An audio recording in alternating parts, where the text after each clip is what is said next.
Yes మనం చూస్తున్నాం TV9 screen మీద చూడొచ్చు. అది హైదరాబాద్ మహానగరం మరోసారి నీట మునిగిపోయింది.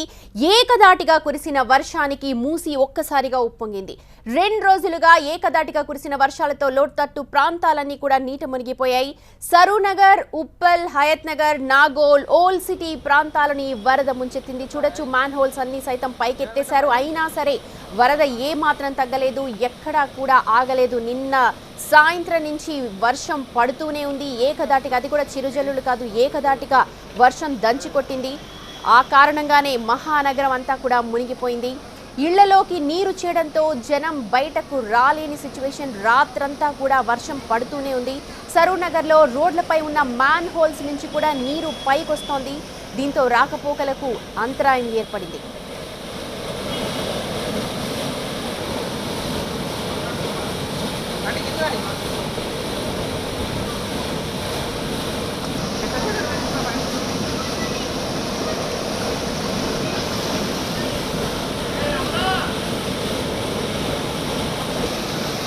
ప్రస్తుతం మనం చూస్తున్న దృశ్యాలు సరూర్ నగర్ పిఎన్టీ కాలనీ దగ్గర సంబంధించిన దృశ్యాలు. ఎందుకంటే పైన ఎగువన కురిసిన వర్షం అంతా కూడా పిఎన్టీ కాలనీ నుంచే చెరువులోకి చేరుతుంది. ఆ కారణంగానే ఎప్పుడు ఏ చిన్నపాటి వర్షం కురిసినా సరే పిఎన్టీ కాలనీ, సరూర్ నగర్ వెనక వైపు ఉన్న కాలనీలన్నీ కూడా నీట మునిగిపోతాయి. ఎవ్వరు కూడా బయటకు రాలేని పరిస్థితి ఉంటుంది. నిన్న కురిసిన ఏకదాటి వర్షానికి ఇలాంటి సిచ్యువేషన్, ఇలాంటి పరిస్థితి అక్కడ కనిపిస్తోంది. నార్మల్గానే సాధారణ వర్షానికే భారీగా వరద నీరు వచ్చి చేరుతుంది. కానీ ఏకదాటిగా 2 రోజుల నుంచి వర్షం కురుస్తోంది. నిన్న అయితే ఎక్కడా కూడా వర్షం ఆగలేదు. సాయంత్రం మొదలైంది, తెల్లవారుజాము వరకు కూడా వర్షం పడుతూనే ఉంది. ఈ కారణంగా రోడ్లన్నీ కూడా చెరువుల్ని తలపిస్తున్నాయి. ఆ పక్కనే చెరువు ఉంటుంది, వాటిలో వెళ్ళడానికి అదొకటే మార్గం. మా పిఎన్టీ కాలనీ సరూనగర్ నుంచి ఆ నీళ్ళన్నీ కూడా ఆ చెరువులోకి కలవాలి. మ్యాన్ హోల్స్ నుంచి కూడా పైకి ఎగజిమ్ముతున్న దృశ్యాలు కనిపిస్తూ ఉన్నాయి. మొత్తం Mohan Nagar, P&T colony, Dilsukh Nagar back side మొత్తం కూడా చెరువులా మారిపోయాయి రోడ్లన్నీ కూడా. రాత్రంతా కూడా బిక్కుబిక్కుమంటూ కాలనీ వాసులంతా గడిపారు. ఎందుకంటే వర్షం నీరు వాళ్ళ ఇళ్లలో కూడా వచ్చేసింది. షాప్స్, కమర్షియల్ సెక్టర్ షాప్స్, వీళ్ళందరూ కూడా చాలా జాగ్రత్తగా ఉంటారు. పైకే కట్టుకున్నారు, ఒక 4 అడుగుల పైకే వీళ్ళ షాప్స్ అన్నీ కూడా ఉంటాయి. కానీ ఆ అడుగులు దాటి కూడా మొత్తం వర్షం నీరు వచ్చి చేరిందంటే నిన్న ఎంత భారీ స్థాయిలో వర్షం కురిస్తుందో మనం చూడొచ్చు. ఇక ప్రస్తుతం చూస్తుంది బోడుపల్, పిర్జాదిగూడ. ఎప్పుడు వర్షం పడినా ఈ 2 ప్లేసెస్ వార్తల్లో నిలుస్తాయని చెప్పాలి. ఈ ప్రాంతాల్లో వరద నీరు ఇళ్లలోకి చేరడంతో ఇంట్లో ఉన్న విలువైన వస్తువులు, సామగ్రి అంతా కూడా తడిసి ముద్దయిపోయాయి. ఫస్ట్ ఫ్లోర్ ఉన్న ఇళ్ళైతే మొత్తం మునిగిపోయాయి. చూడొచ్చు, సోఫా సెట్లు పైన పెట్టేశారు. లోపల ఇంట్లోకి కూడా నీళ్ళు వచ్చేసాయి. మొత్తం అన్ని సామాన్లు, వర్షం పడ్డప్పుడల్లా సామాన్లు అన్నీ తీసి పైన పెట్టుకోవాలి, అటకల మీద పెట్టుకోవాలంటున్నారు. ఎంతో కాస్ట్లీ ఫర్నిచర్, ఎంతో ఇష్టపడి కొనుక్కున్న ఫర్నిచర్ అంతా కూడా నీళ్ల మునిగిపోయింది. చూడొచ్చు, ఫర్నిచర్ మొత్తం కూడా ఫస్ట్ ఫ్లోర్ అంతా కూడా దాదాపు ఒక 2 అడుగుల మేర వచ్చేసాయి. ఎల్బీ నగర్, బోడుప్పల్, ప్రగతి నగర్, నాగోల్లో ప్రస్తుతం ఇళ్ల సిచ్యువేషన్ ఇలా ఉంది. అక్కడ కూడా నాలాలోకి వెళ్లే నీరంతా కూడా ఆ కాలనీల మధ్య నుంచే వెళ్ళాలి. నిన్న కురిసిన వర్షానికి ఈ రోడ్లన్నీ కూడా ఇలా అయిపోయాయి. ప్రస్తుతం ఇంకొక విజువల్ చూస్తున్నాం మనం. ఎల్బీ నగర్ ఎమ్మెల్యే సుధీర్ రెడ్డి వరదల్లో చిక్కుకున్నారు. హస్తినాపురం డివిజన్ సాగర్ ఎన్క్లేవ్లో ఆయన పర్యటిస్తూ ఉండగా కారు వరదల్లో చిక్కుకుపోయింది. దీంతో ఆయన సెక్యూరిటీ సిబ్బందితో పాటు ఆయన కూడా కారుని తోయాల్సి వచ్చింది. చాలా సేపటి తర్వాత కానీ వరద నుంచి బయటపడలేదు ఎమ్మెల్యే సుధీర్ రెడ్డి. సాధారణంగా ప్రజలు ఇబ్బందులు తెలుసుకోవడానికి ఆయన వస్తూ ఉన్నారు. అయితే అక్కడ కారు ఒక్కసారిగా ఆగిపోయింది వరద నీటికి. ఆ కారును తొయ్యడానికి సుధీర్ రెడ్డి కూడా దిగి తొయ్యాల్సి వచ్చింది.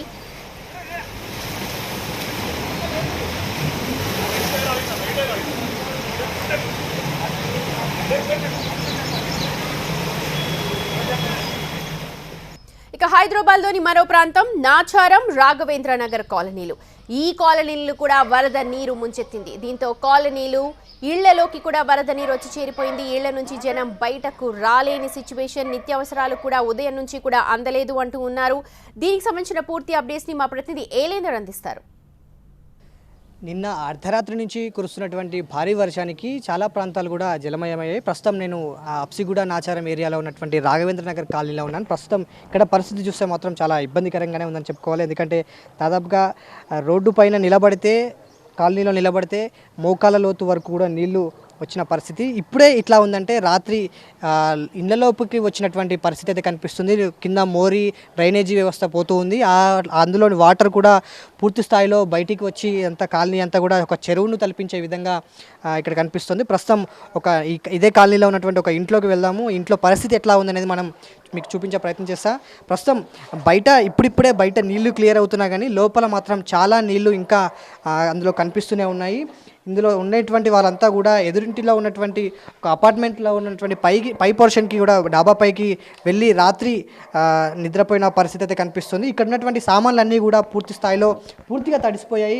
ఫ్రిడ్జ్, టీవీ లాంటి కింద ఉన్నటువంటి సామాన్లన్నింటినీ కూడా పైన పెట్టుకొని తమ సామాన్లను భద్రపరుచుకునేటువంటి సిచ్యువేషన్ వచ్చింది. సో ప్రస్తుతం మనం లోపల ఉన్నటువంటి 2 రూమ్లలో అంటే ఒక బెడ్రూమ్ ఒకటి హాల్ 2 రూమ్స్లోకి వచ్చాము. ఇప్పటికీ కూడా నీళ్లు ఇందులో దాదాపుగా కాలు మునిగిపోయేటువంటి సిచ్యువేషన్ వరకు కూడా ఇంకా నీళ్లు ఉన్నాయి. ఇంకా నీళ్లు పోని పరిస్థితి. వీళ్ళన్నిటి ఈ ఒక ఇల్లే కాదు, ఈ ఖాళీలో ఉన్నటువంటి అన్ని ఇళ్ళు కూడా ఇలాంటి పరిస్థితి కనిపిస్తుంది. చాలా వరకు ఇది ప్రతి వర్షాకాలం ఇదే పరిస్థితి కొనసాగుతుంది అని చెప్పేసి కూడా ఇక్కడ ఉన్నటువంటి స్థానికులు చెప్తున్న పరిస్థితి కనిపిస్తుంది. ఎప్పటికప్పుడు అధికారులకు మొరపెట్టుకున్నా కానీ ఎలాంటి సిచ్యువేషన్ ఉంటుందో వాళ్ళ కళ్ళకు కట్టినట్టు కనిపించే విధంగా ఇది చూడాలి అని చెప్పేసి కూడా ఇక్కడ స్థానికులు చెప్తున్నారు. కాలనీల మధ్యలో అంటే చెరువులు ఉండడం వల్ల చెరువు చిలకనగర్ ఏరియాలో ఉన్నటువంటి రాఘవేంద్ర నగర్ అదేవిధంగా చిలకనగర్ మధ్యలో ఒక చెరువు ఉండడం, ఆ చెరువు వర్షానికి నిండిపోవడంతో ఫ్లోటింగ్ అనేది చాలా స్లోగా ఉంటుంది. దాంతో పాటుగా ఫ్లోటింగ్ చాలా స్లోగా ఉండడం, అదేవిధంగా కొన్ని ప్రాంతాల్లో ఈ చెత్త చెదారాలు ఇరుక్కపోవడంతో కూడా స్లోగా ఫ్లోటింగ్ ఉండడం వల్ల ఈ ఏరియాలో కొంత ఇబ్బంది అవుతుంది. సో ఈ ఫ్లోటింగ్ అనేది వెళ్ళడానికి అటు సైడ్ ఒక లాక్ అనేది ఉంది. ఆ లాక్ను క్లియర్ చేస్తే ఈ ఫ్లోటింగ్ అనేది అటు వెళ్తుంది. సో అక్కడి వాళ్ళకి ఇలాంటి పరిస్థితి అక్కడ ఎదురవుతుంది కాబట్టి అక్కడ ఉన్న వాళ్ళు అబ్జెక్షన్ చేస్తున్నారు కాబట్టి అని అక్కడ లాక్ సిస్టమ్ పెట్టేసి ఆ ఫ్లోటింగ్ అక్కడికి వెళ్లకుండా పెట్టారు అని చెప్పేసి ఈ కాలనీ వాసులు చెప్తున్నారు. అంటే ఈ కాలనీలో ఇలానే ఉండిపోతుంది, దాదాపుగా కొన్ని సంవత్సరాలుగా ఇక్కడే ఉంటున్నాము, ఇలాంటి పరిస్థితుల్లోనే జీవనం గడిపిస్తున్నాము అని చెప్పేసి కూడా ఈ కాలనీ వాసులు చెప్తున్న పరిస్థితి. సో ఇక్కడటువంటి కార్పొరేటర్ కావచ్చు, ప్రభుత్వం కావచ్చు, అధికారులు కావచ్చు, ఈ మున్సిపాలిటీ సిబ్బంది సంబంధించి కావచ్చు, వీళ్ళంతా కూడా ఒకసారి ఈ విషయం పైన ఒకసారి క్లారిటీ తీసుకొని అటు వైపు ఉన్నటువంటి చిలకనగర్ ఏరియాకి ఇబ్బంది కాకుండా ఇటు ప్రస్తుతం మనం ఉన్నటువంటి రాఘవేంద్ర నగర్ కాలనీకి ఏరియాకి ఇబ్బంది కాకుండా ఉండే విధంగా ఒక నిర్ణయం తీసుకుంటే అందరం కూడా సేఫ్గా ఉంటాము అని చెప్పేసి కూడా రాఘవేంద్ర నగర్ కాలనీ వాసులు చెప్తున్న పరిస్థితి. సో ప్రస్తుతం మనం చూస్తున్నాం రాఘవేంద్ర నగర్ కాలనీ మొత్తం కూడా పూర్తి స్థాయిలో నీళ్లు మునిగిపోయినాయి. అంటే నీళ్లలో కాలనీ మునిగిపోయింది, ఇళ్లలోకి భారీగా వరద నీరు వచ్చాయి. కాలనీలో ఉన్నటువంటి చాలా వెహికల్స్ కావచ్చు, అంటే ఇళ్లలోకి నీళ్లు వెళ్ళడం కావచ్చు, బయట పార్క్ చేసినటువంటి 2 వీలర్స్ కావచ్చు, 4 వీలర్స్ కావచ్చు, ఇలాంటి వెహికల్స్ అన్నీ కూడా పూర్తి స్థాయిలో నీటిలో మునిగిపోవడం. ఇప్పుడిప్పుడే ఇవి క్లియర్ అవుతున్నాయి, కానీ ఇప్పుడు తీసి నడిపించే సిచ్యువేషన్ లేదు. సో చిలకనగర్ ఏరియాకి కావచ్చు, ఇప్పుడు ఉన్నటువంటి కాలువ ఏదైతే ఉందో కాలువను ఆపేయడం జరిగింది. ఆ కాలువను కొంత లాక్ ఓపెన్ చేస్తే ఈ ఫ్లోటింగ్ అనేది వెళ్ళిపోతుంది. అక్కడి వాళ్ళకి ఇబ్బంది కాకుండా ఇక్కడి వాళ్ళకి ఇబ్బంది కాకుండా ఒక నిర్ణయం తీసుకుంటే అందరూ కూడా బాగుంటారు. ఈ వర్షాకాలం వస్తుందంటే చాలా భయం వేస్తుంది, ఎలా ఉండాలి, ఏ రాత్రి ఎంత ఫ్లోటింగ్ వస్తుందో అని భయపడుతున్నామని చెప్పేసి కూడా ఈ కాలనీ వాసులు భయపడుతూ చెప్తున్న పరిస్థితి కనిపిస్తుంది. ఈ విషయం పైన ప్రభుత్వం వెంటనే చర్యలు తీసుకొని ఈ విషయాన్ని క్లియర్ చేయాలని చెప్పేసి వీళ్ళంతా కోరుకుంటున్న పరిస్థితి. వీడియో జర్నలిస్ట్ యూసఫ్తో ఎలేందర్ రెడ్డి, TV9 హైదరాబాద్. వర్షాకాలం వచ్చినప్పుడల్లా కూడా ఇదే సీన్స్ కనిపిస్తూ ఉంటాయి. ఆ టైంకి అధికారులు వచ్చి హడావిడి చేస్తున్నారు, కానీ సమస్య మాత్రం అలాగే ఉన్నట్టుగా మనకు అర్థమవుతోంది. భారీ వర్షానికి అటు హయత్ నగర్లోని ఆర్టీసీ డిపో కూడా నీట మునిగిపోయింది. వాహనాలు బయటకు రాలేని సిచ్యువేషన్. డీటెయిల్స్ని మా ప్రతినిధి గణేష్ అందిస్తారు. రాత్రంతా కురిసిన భారీ వర్షానికి హయత్ నగర్ ఆర్టీసీ డిపో పూర్తిగా నీట మునిగింది.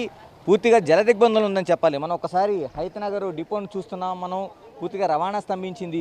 బస్ డిపోకి ప్రధాన మార్గం నుంచి చుట్టుపక్కల ప్రాంతాలంతా పూర్తిగా నీటితో మునిగిపోయింది. అంటే దాదాపు వనస్థలీపురంలో భారీ వర్షం, అంటే దాదాపు 19.5% వర్షపాతం పూర్తిగా నమోదైంది. ఇలాంటి పరిస్థితుల మధ్య ఈ హయత్ నగర్ డిపోతో పాటు ఇక్కడ ఉండే రాఘవేంద్ర కాలనీ కావచ్చు, శాంతినగర్, సాయినగర్, ఇలాగ అనేక ప్రాంతాలు పూర్తిగా జలదిగ్బంధంలో మునిగిపోయి ఉన్నాయి. మనం చూస్తున్నాం పూర్తిగా రవాణా లేకుండా పూర్తిగా ఒక వరద ప్రవాహంలాగా బస్ డిపో అంతా మనకి వరద ప్రవాహంలా కనిపిస్తోంది. పూర్తిగా బస్సులు రాకపోకలు నిలిచిపోయాయి.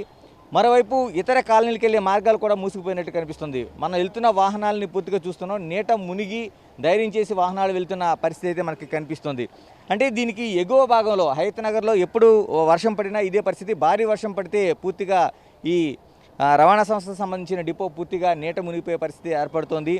ఎందుకంటే పై ఎగువ భాగంలో ఉన్న కప్పల చెరువు పూర్తిగా నీట మునిగింది. ఇప్పుడు మనం చూస్తున్నాం జీహెచ్ఎంసీ సిబ్బంది దీనికి సంబంధించిన పనులు చేపట్టారు. ఇప్పుడు అంటే పూర్తిగా మునిగిపోవడంతో ఈ ప్రాంతాన్ని ఎక్కడికక్కడ ఉండే మ్యాన్హోల్స్ కావచ్చు, ఇతర మార్గాల ద్వారా నీటిని మళ్లించేందుకు పూర్తిగా ప్రయత్నాలు చేస్తున్నా. మనం చూస్తున్న విజువల్స్లో ఉన్న జీహెచ్ఎంసీ సిబ్బంది ఇక్కడ నుంచి వస్తున్న పరిస్థితి కనిపిస్తుంది. వీళ్ళు అక్కడ మనకి దూరంగా కనిపిస్తున్న మ్యాన్ హోల్ మనకు కనిపిస్తుంది. ఈ హోల్ నుంచి పూర్తిగా నీరు ఒక వరద ప్రవాహంలా కిందికి విడుదల చేస్తున్నారు. అంటే ఎక్కడికక్కడ డ్రైన్లు పొంగి పొరలడం, మరోవైపు ఎగువన ఉన్న కప్పల చెరువు పూర్తిగా నిండి ప్రవహించడంతో ఈ పరిస్థితి ఏర్పడుతుంది. మనం చూస్తున్నాం అనేక షాపులు, సముదాయాలు కావచ్చు, మిగతావి కావచ్చు పూర్తిగా నీటిలో మునిగిపోయి బయటికి రాలని పరిస్థితి అయితే మనకు కనిపిస్తుంది. ఇప్పుడు ఇదే పరిస్థితి పూర్తిగా మనకి ఇది ఎప్పటికీ క్లియర్ అవుతుందనేది అంతుపట్టడం లేదు. మరోవైపు మళ్ళీ భారీ వర్షాలు వచ్చే అవకాశం ఉందని హెచ్చరికల నేపథ్యంలో ఈ ప్రాంతాలంతా బిక్కిబిక్కుమంటూ గడిపే పరిస్థితి కనిపిస్తుంది. మళ్ళీ రాత్రంతా పడిన వర్షం లాంటిది భారీ ఎత్తున, అంటే దాదాపు 19.5% వర్షపాతం, అంటే సెంటీమీటర్ల వర్షపాతం అంటే చిన్న విషయం కాదు. అంటే దాదాపుగా హెవీ రెయిన్గా, భారీ వర్షపాతంగా ఇక్కడ నమోదైంది. కాబట్టి వనస్థలిపురంలో ఈ వర్షపాతంతో మళ్ళీ ఏదైనా వర్షం వస్తే ఈ ప్రాంతం పూర్తిగా జల దిగ్బంధులు ఉండిపోయే పరిస్థితులు అయితే స్పష్టంగా మనకు కనిపిస్తున్నాయి. కెమెరా పర్సన్ శేషుతో గణేష్, టీవీ9 హైతనగర్ నుంచి. రైట్, అది హైత్ నగర్లోని సిచ్యువేషన్. ఇక ఇప్పుడు ప్రస్తుతం మీరు చూసిన టీవీ9 స్క్రీన్ మీద పిర్జాదిగూడలో ప్రగతి నగర్లో గత ఏడాది వరద నీరు ముంచెత్తిన దృశ్యాలు. ఇప్పుడు కూడా మళ్ళీ సేమ్ సీన్. దీంతో కాలనీని ఖాళీ చేసేయాలనుకుంటున్నారు స్థానికులు. దీనికి సంబంధించిన డీటెయిల్స్ని మా ప్రతినిధి వెంకటరత్నం అందిస్తారు. గతేడాది హైదరాబాద్ నగరంలో భారీ వర్షం పడడంతో అతలాకుతలమైనటువంటి పరిస్థితికి నెలకొంది. అయితే అవే పరిస్థితులు మళ్ళీ పునరావృతం అయ్యేటువంటి అవకాశాలు కూడా కనిపిస్తున్నాయి. ఎందుకంటే వాతావరణ సూచనలు, హెచ్చరికల నేపథ్యంలో ప్రస్తుతానికి ప్రగతి నగర్ సుమ రెసిడెన్సీ ఇక్కడ ఈ ప్రాంతంలో ఒకసారి మనం ఉన్నాము. పోయినసారి మాత్రం దాదాపు హైదరాబాద్లో ఉన్నటువంటి మునిగిన ప్రాంతాల్లోకెల్లా సుమ రెసిడెన్సీ కూడా ఒకటి. ఆ చేదు జ్ఞాపకాలు కూడా వీళ్ళని బెంబెలెత్తిస్తున్నాయి. మళ్ళీ వర్షాలు పడుతుండడంతో ఈ కాలనీ వాసులు ముందే అప్రమత్తం అవుతున్నారు. తమ ఇంట్లో ఉన్నటువంటి సామానుని కూడా తరలించేటువంటి ప్రయత్నం చేస్తున్నారు. ప్రస్తుతానికైతే మనం ఒక ఇంట్లో ఉన్నాము. వారు గతంలో ఇదే ఇంట్లో ఉన్నటువంటి ఇంటిలో ఉన్నటువంటి సామాన్తో పాటు వాళ్ళ వస్తువులు, బియ్యము అన్నీ నీట మునిగినటువంటి పరిస్థితి నెలకొంది. బయట రోడ్డు మీద ఆరేసినా కానీ వాటిని ఉపయోగించుకోలేనటువంటి పరిస్థితులు గతంలో ఉండడంతో మళ్ళీ వారు ఒక్కొక్కటిగా తమ సామానును వేరే ప్రాంతాలకు తరలిస్తున్నటువంటి పరిస్థితిని మనం చూస్తున్నాము. ప్రస్తుతానికి ఈ కాలనీలో చాలా పరిస్థితులు ఇట్లాగే ఉన్నాయి. ఇంట్లో ఉన్నటువంటి సామాన్తో సహా బయటికి వెళ్ళి వాళ్ళ సురక్షిత ప్రాంతాలకు తరలి వెళ్తున్నటువంటి పరిస్థితిని మనం చూస్తున్నాము. ప్రస్తుతానికి వీరు ఎక్కడికి వెళ్తున్నారు, ఎందుకు మరి ఇప్పుడు గత వర్ష పరిస్థితుల నుండి వారు ఏం నేర్చుకున్నారు, మళ్ళీ వాళ్ళకి ఎట్లాంటి ప్రత్యామ్నాయాలు కోరుకుంటారో చెప్దాము. ఇప్పుడు వర్షాలు ఇంత పడుతున్నాయి, ఎక్కడికి వెళ్తున్నారు మీరు? పోయిన సంవత్సరం చాలా మొత్తం చాలా నష్టం జరిగిపోయింది. సో ఈసారి కూడా ఇంకా వరదలు కంటిన్యూగానే వస్తున్నాయని ప్రత్యామ్నాయం మాకు ఏం లేదు. సో దానికోసం అని చెప్పేసి ఇంకా సామాన్ తీసుకొని వెళ్ళిపోతున్నాం. ఇంకా వరదలు వచ్చే ఛాన్సెస్ ఉన్నాయి కాబట్టి మాకు ఏదైనా సోర్స్ ఇప్పుడు నెక్స్ట్ ఇలా ఏదైనా చేస్తే బాగుంటుందని చెప్పేసి మేము కోరుకుంటున్నాము. సో ఇలా అయితే మేము ఉండలేము. సో సామాన్ అంతా తీసుకొని సొంత ఊరికి వెళ్ళిపోవాల్సిన పరిస్థితి ఇది ఏర్పడుతుంది. సో అందుకనే మాకు ఏమైనా ప్రత్యామ్నాయం చూడాలని కోరుకుంటున్నాము. ఓకే, గతంలో గత సంవత్సరం గత ఏడాది అయితే దాదాపు 300 మంది ఈ కాలనీలో ఉంటున్నారు. 300 మంది కూడా కుటుంబాలతో సహా బయటికి వెళ్ళినటువంటి పరిస్థితి. మీరు చెప్పండి మేడం, ఇప్పటివరకు అయితే ఇంట్లో, ఎందుకంటే ఇంట్లో ఉన్నటువంటి ఎత్తిపోయలేక, ఇంట్లో కడుక్కోలేక ఎన్నో పరిస్థితులు చూసాం. ఈ కాలనీలో ప్రతి ఇంట్లో అటువంటి పరిస్థితి. ఈసారి ఎట్లా ఉంది మరి? వర్షం మళ్ళీ స్టార్ట్ అయింది, ఆ పరిస్థితులు మళ్ళీ కనిపిస్తున్నాయా మీకు? లాస్ట్ టైము ఇంటి లోపల వరకు వచ్చినాయి. ఇప్పుడు కొంచెం ఇట్లా మెట్టు వరకే వచ్చినాయి. మళ్ళీ వచ్చే పరిస్థితి అయితే ఉన్నది. కానీ నెక్స్ట్ ఇయర్ కూడా కొంచెం ఈ పొజిషన్ మళ్ళీ రాకుండా ఉంటే బెటర్ అని ఆలోచిస్తున్నాం. కొంచెం గవర్నమెంట్ ఏమైనా చర్య తీసుకుంటే బెటర్ ఏం. ఓకే, గత ఏడాదికి ఈ ఏడాదికి ఏమైనా చర్యలు తీసుకున్నారు? ఇంకా బెటర్ తీసుకుంటే ఇంకా మంచిది. మాకు టెన్షన్ లేకుండా ఉంటుంది. ఈ కాలనీలో ఉండే విధంగా చర్యలు తీసుకోవాల్సినటువంటి అవసరాన్ని కూడా కాలనీ వాసులు ఇక్కడ ఉన్నటువంటి పరిస్థితులు మనకు గుర్తు చేస్తున్నటువంటి పరిస్థితి. ప్రగతి నగర్ సుమ రెసిడెన్సీ నుండి కెమెరా పర్సన్ వెంకటేష్తో వెంకటరత్నం, టీవీ9 హైదరాబాద్. అధికారులు చర్యలు తీసుకుంటున్నారు, కానీ అవి సరిపోవట్లేవంటున్నారు. ఇంకా పగడ్బందీ చర్యలు చేపడితే ఈ వర్షాకాలం అంటే భయపడకుండా ఉంటామని చెప్పి అక్కడ స్థానికులందరూ కూడా అంటున్నారు.